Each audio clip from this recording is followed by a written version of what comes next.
La historia del asentamiento de los reinos germánicos en las provincias del Imperio Romano Occidental es la de un choque cultural y un conflictivo proceso de integración social y política entre los pueblos germánicos y la población romana cristianizada, del que surge la cultura medieval. Según la teoría clásica, los pueblos germánicos, que llevaban una vida errante de pastores y desconocían por completo las tradiciones de la vida ciudadana, contribuyeron de manera directa al decaimiento de las ciudades, de las relaciones mercantiles y artesanales e incluso de la economía monetaria del imperio. Este proceso de decadencia había comenzado mucho antes, en el siglo III, y tenía sus causas en los bajos niveles de consumo y producción determinados por la esclavitud y el escaso desarrollo de la técnica. El declive del poder imperial emanado de Roma era evidente, como lo era la despoblación urbana y la proliferación de las grandes haciendas latifundistas y de la economía rural autosuficiente. Según estudios recientes, ese decaimiento se produjo de manera desigual. Mientras en Italia y las provincias más romanizadas, la Provenza, la Tarraconense, la Bética, las ciudades se mantienen, en Inglaterra, Armórica y el norte de la Galia prácticamente desaparecen. Las antiguas ciudades fortalezas del Rin y del Mosela jugaron un importante papel en el mantenimiento de la cultura urbana y por eso el antiguo Limes, ya traspasado, siguió constituyendo una verdadera frontera cultural. Además, durante el siglo VI, la política expansiva de Bizancio, de Justiniano, con la ocupación de importantes territorios en Italia, Hispania, en África y en las islas del Mediterráneo, contribuyó de manera decisiva al mantenimiento de la civilización romana en estos territorios. Por otro lado, una vez asentados los propios reyes de los reinos germánicos, ostrogodos, visigodos y francos, establecieron sus cortes en ciudades con función de capital, enriquecidas por una administración, escuelas y una basílica funeraria para la dinastía. Los reinos germánicos que se formaron durante los siglos V y VI presentan rasgos comunes, sin duda debidos a la similitud de origen. El principal es una clara distinción, un dualismo jurídico entre los germanos y la población romana. La ley no es territorial sino personal. Sobre un mismo territorio coexisten dos legislaciones, una para los romanos, que continúan sometidos a su derecho propio, y otra para los germanos, que se rigen por sus costumbres. En todas partes los germanos se adjudican una parte de las tierras, las del Estado, y las de aquellos que les ofrecieron resistencia, además de la mitad o un tercio de las restantes en concepto de tributo militar, manteniendo la estructura administrativa romana, en particular el censo de la población, para asegurarse la percepción de los tributos. No es posible estimar la población germana que participa en las diferentes oleadas de las invasiones. Los historiadores coinciden, sin embargo, en que los germanos eran mucho menos numerosos que los habitantes de los territorios romanos invadidos. Para la Hispania visigoda se estima en una equivalencia de 10-1, es decir, para una población de 7 u 8 millones de hispanos romanos, unos 800.000 visigodos. Para compensar esta debilidad, durante la primera mitad del siglo V, los primeros reinos germánicos, vándalos, suevos, alanos y godos, cristianizados en Oriente, se reafirmaron en el arrianismo como fórmula de discriminación y pretexto ideológico en su lucha contra las élites económicas de la población romana, representadas en Italia, la Galia Meridional, Hispania y África romana por los obispos católicos y la aristocracia ciudadana. Ello les permitía realizar expolios y expediciones de rapiña y obtener botín de las iglesias católicas. Otras manifestaciones de esta discriminación aristocrática, que dificultaba la convivencia y disminuía la cohesión social, fue la prohibición de matrimonios mixtos entre germanos y la población autóctona y la existencia de privilegios basados en el fuero propio de una legislación separada. Veremos cómo a lo largo de los siglos VI y VII la influencia de la Iglesia católica y la intervención militar del Imperio bizantino o diplomática, atizando el enfrentamiento entre los reinos germánicos y las luchas intestinas por la sucesión dentro de cada reino, conducirán a la completa asimilación de los germanos dentro de los parámetros de la civilización grecolatina y cristiana, como en el caso de los francos y de los sajones, o bien a su derrota militar, caso de los burgundios, de los suevos, los alanos, los vándalos, los ostrogodos y más tarde los visigodos y los lombardos. El primero de los reinos bárbaros surgidos de la conquista militar fue el reino vándalo de África. Los vándalos fueron expulsados por las tropas godas de Ataulfo y pasaron a la península ibérica. Sus bandas de guerreros, repartidos en grupos de 1 millar de hombres, pasaron a África, sembrando la desolación entre los aristócratas romanos que perdieron sus tierras y sus vidas. Los vándalos fundaron un estado que comportó una estricta segregación entre arrianos de raza aria y católicos de raza mediterránea, con auténticas persecuciones, lo que sembró la división entre los dos pueblos. Su dominación, debido a la escasez de población aria, no pasó de ser precaria. De ahí que la política seguida por su rey Genserico, contando con el auxilio de las técnicas de navegación de la población sometida, fuera a construir una flota y hacerse de la piratería su forma de vida.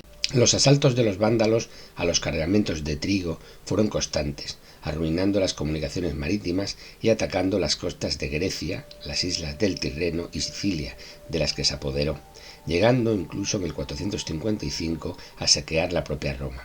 Su dominación en África no pasó de ser precaria. Los vándalos carecían de cuadros urbanos, administradores y escribanos, y su reino se desmoronó en el 534 tras los primeros ataques del Imperio bizantino de Justiniano. La fragmentación del reino de los hunos significó la libertad para los ostrogodos. Exactamente un siglo después de las grandes invasiones, su rey Teodorico, entonces de 20 años de edad, subió al trono. Los ostrogodos se establecieron primero en la península balcánica, pero el emperador de Oriente, que deseaba desembarazarse de tales vecinos, los encaminó a Italia. En el año 488, Teodorico se puso en marcha con todo su pueblo para ir a destronar al usurpador Odoacro. Pasó los Alpes orientales y pisó suelo italiano, un año más tarde. Odoacro se preparó para salir a su encuentro, pero sufrió varias derrotas sucesivas. En la inaccesible Rávena hizo frente a sus enemigos casi 3 años. Finalmente Teodorico le engañó, ofreciéndole la posibilidad de repartirse el poder y, según la fábula, lo asesinó con su propia espada, partiendo su cuerpo de un solo tajo en 2 mitades, desde la cabeza a la cintura. Desde el momento en que Teodorico asumió el trono de Italia, que durante tiempo había sido el centro del Imperio Romano, cesó de presentarse como jefe de los pueblos bárbaros. Teodorico había sido educado en la corte de Constantinopla, por ello nominalmente reconoció la soberanía del emperador de Constantinopla. Su tarea sería en lo sucesivo convertir a los ostrogodos en protectores de la civilización latina, manteniendo las antiguas leyes y reteniendo en sus puestos a los magistrados y empleados, dejando a los romanos la posesión de sus bienes. Supo ganarse la confianza de la clase senatorial y la del pueblo, ocupándose de mantenerlo alimentado y distraído. Teodorico construyó edificios según modelos romanos, dedicó un cuidado extremo a la conservación y restauración de los monumentos de la antigüedad, hizo reparar las termas, los acueductos y el alcantarillado de la capital. Los ostrogodos, como soldados o como agricultores, se diseminaron por casi toda Italia. No obstante, Teodorico les prohibió ocuparse en negocios o industrias, también frecuentar las escuelas romanas. Deseaba que sus godos conservaran intacto su vigor. Romanos y ostrogodos vivían como 2 pueblos distintos, aunque en el seno de un mismo estado. La visión de Teodorico sobrepasaba las fronteras de Italia y mantuvo relaciones diplomáticas con los que se establecieron enlaces matrimoniales con los visigodos, y tras la aplastante derrota de los visigodos frente a los francos en la Huye, cuidando del mantenimiento de la religión arriana, impuso una suerte de protectorado al reino visigodo de España. Trató de detener la expansión de los francos, y muy en particular en el extremo suroeste de la Galia, en la región de la Septimania. En los últimos años de su vida, consciente de la política expansionista del Imperio bizantino, persiguió con saña a los católicos de la aristocracia acusados de complot reales o imaginarios, llegando a hacer morir en prisión al Papa Juan II y a su propio amigo el filósofo Boecio. Su muerte por disentería en el 526 creó un problema de sucesión usado como pretexto por las tropas bizantinas de Justiniano para la invasión en el año 536. Aunque con anterioridad al reinado de Clodoveo, los francos, procedentes de las regiones septentrionales del Rin, habían conquistado ya el norte de la Galia hasta el Somme, y sus tribus habían avanzado hasta Trébidis, alcanzando el Mosa, Clodoveo fue el verdadero fundador del reino franco. Realizó una política guerrera agresiva, lo que le llevó a incorporarse territorios entre el Sena y el Loira, hasta entonces dominados por los romanos, con su victoria sobre Siagrio. Luego dirigió sus ataques contra los burgundios, alamanes y turingios, que dominaban la parte oriental de la Galia, a los que venció en Tolbiac, con lo que se llevó sus fronteras hasta el Rin. Después se convirtió al catolicismo y con el apoyo de la Iglesia volvió sus armas contra el reino visigodo, con capital en Tolosa, derrotando y dando muerte a su rey Alarico II en la batalla de Buyei 507, lo que supuso la extinción del dominio visigodo en la Galia. Pese a su conversión al catolicismo, el reino franco fue esencialmente bárbaro y germánico. La totalidad de la vida política giró en torno al poder absoluto del rey y su corte en París.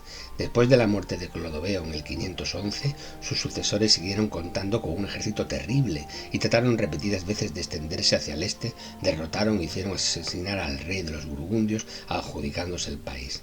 Y a principios del siglo VI había logrado extender su protectorado a todas las tribus germánicas hasta el Danubio. Aprovechando la intervención bizantina en Italia, los francos extendieron sus expediciones, diezmando a los ejércitos godos, a los romanos e incluso a los griegos. Pero la concepción patrimonialista del Estado hizo dividir a Clodoveo el reino entre sus 4 hijos. La historia de los hijos y los nietos de Clodoveo, narrada por el obispo Gregorio de Tours, no fue más que una serie de conflictos familiares, intrigas, asesinatos y guerras civiles que debilitaron a los francos.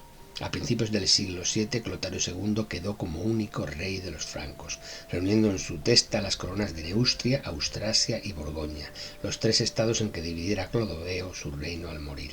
Dagoberto I, hijo de Clotario, fue el último rey enérgico de esta dinastía. Sometió a los bretones de Armórica y a los vascones pirenaicos. Después de su muerte, en el 639, la dinastía merovingia decayó con rapidez y el poder pasó a manos de los nobles, principalmente de los mayordomos de palacio, especie de gobernadores hereditarios que con este título ocupaban el cargo de primeros ministros en la corte de esos reyes holgazanes.